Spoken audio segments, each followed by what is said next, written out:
Hey everyone, and welcome back to another video. In this video, I'm going to show you how to get embed typeform code for Klaviyo. Now, this video is going to be particularly useful for individuals. Let's say that you want to go ahead and put a typeform into your Klaviyo email.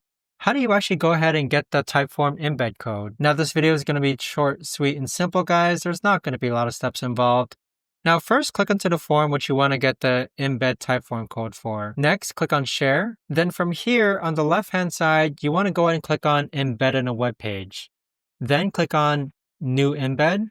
Then click on Start Embedding. Now, this is where you could actually have a drop-down menu. Click on General Embeds, and then click on Copy. Now, this is the code that you could actually paste into your Klaviyo, and there you have it. But that right there, guys, is the best and easiest way that I know of to actually go ahead and get your Typeform embed code for Klaviyo.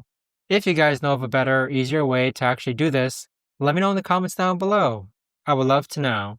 Thanks so much for watching, everyone, and I'll see you guys all in the next video.